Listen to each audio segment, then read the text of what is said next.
చిరు అగ్రిటెక్కి స్వాగతం అండి. ప్రస్తుతం వ్యవసాయం అనేది కమర్షియల్ అయిపోయిందండి. ఒక రైతు 4 times ఫెర్టిలైజర్ వేస్తే పక్క రైతు 7 times 6 times ఫెర్టిలైజర్ వేస్తున్నాడండి. అదేవిధంగా ఒక రైతు 4 times స్ప్రేయింగ్ చేస్తే పక్క రైతు కూడా 6 times స్ప్రేయింగ్ చేస్తున్నాడండి. అయితే ఇక్కడ ఆరోగ్య విషయం అనేది రైతు ఆలోచించడం లేదు. ఎందుకనంటే రైతు యొక్క ఆర్థిక పరిస్థితులు కూడా అతను దృష్టిలో పెట్టుకుని దిగుబడి పెంచాలా అనే ఉద్దేశంతో వ్యవసాయం చేస్తున్నారండి. అయితే మనం ఇప్పుడు నెల్లూరు జిల్లా విడవలూరు మండలం విడవలూరులో ఉన్నామండి. ఇక్కడ హర్ష అనే రైతు సివిఆర్ మెథడ్లో వ్యవసాయం చేస్తున్నాడండి.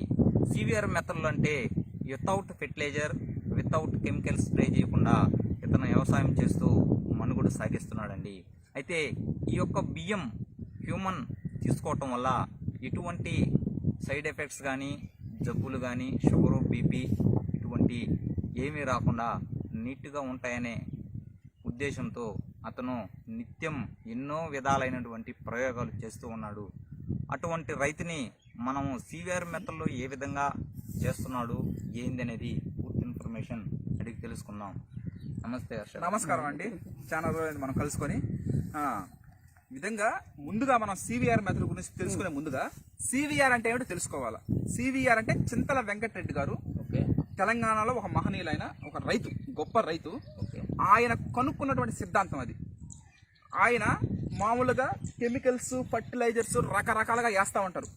ఇది రైతులు ఆత్మహత్యలు చేసుకోవడానికి కారణం కూడా ఆ మందులు మాకులు కొట్టడం, అవి అప్పులు పాలైపోయి పంటలు సరిగ్గా పండక వాళ్ళు ప్రాణాలు వదిలేయడం జరుగుతూ ఉంది.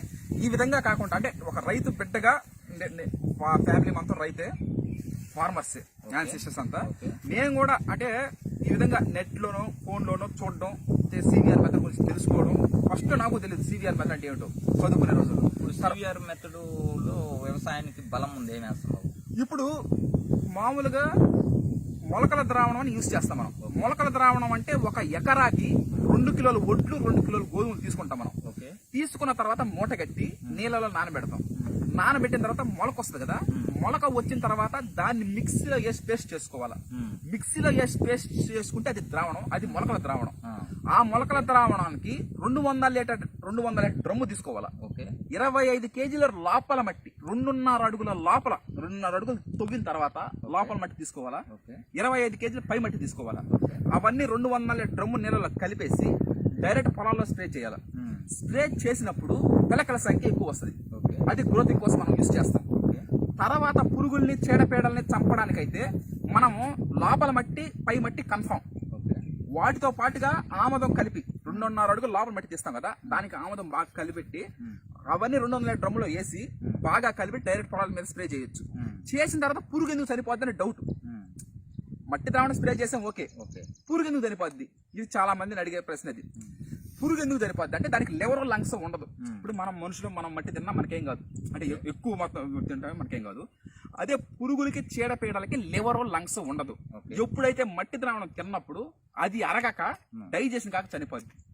ఒకవేళ ఇంకొకటి, మనం ఇప్పుడు మనుషులు కానీ జీవరాశులు కానీ ముక్కు ద్వారా గాలి తీసుకుంటూ ఉంటాయి. చీడపీడలు, పురుగులు, దోమలు చర్మ రంధ్రాల ద్వారా తీసుకుంటాయి. మనం ఎప్పుడైతే మట్టి ద్రావణం స్ప్రే చేసినప్పుడు పురుగులు, చీడపీడల యొక్క చర్మ రంధ్రాలు మూసుకోబోతాయి, ఊపిరి ఆడదు, గిలగిల కొట్టుకొని పడిపోతాయి. ఒకవేళ తిన్నా లివర్, లంగ్స్ ఉన్నందువలన డైజెషన్ కాక చనిపోద్ది. ఎట్ట వేసుకున్న మట్టి ద్రావణం మనకి మంచి. ఇప్పుడు అటువంటి చేసిన దాని వల్ల, ఈ బియ్యం తిన్న దాని వల్ల హ్యూమన్స్ కి ప్రతి ఒక్క చాలా అసలు నిజానికి క్యాన్సర్ కానీ, షుగర్ కానీ, థైరాయిడ్ కానీ, బీపీ కానీ, రోగ నిరోధక శక్తి తగ్గిపోవడానికి కారణం విచక్షణారహితంగా పురుగు మందులు చల్లడం, వాటిని తినడం, తీసుకునే ఆహారంలో ఉంటుంది. ఏదైనా మనం ఆహారం తీసుకోవడం వల్ల ఆరోగ్యం దెబ్బతిరిపోతా ఉంది. పూర్వ రోజుల్లో బాగుండే వాళ్ళు, ఆరోగ్యంగా బాగా కష్టపడి పని చేసేవాళ్ళు, బాగా తినేవాళ్ళు. ఇప్పుడంతా ఏమవుతుంది, కెమికల్స్ కొట్టడం వల్ల, రోగ నిరోధక శక్తి తగ్గడం వల్ల రకరకాల జబ్బులు, క్యాన్సర్లు అయితే ఏమి, థైరాయిడ్ అయితే ఏమి, బీపీ, షుగర్లు రకరకాలుగా రావడం జరుగుతూ ఉంది.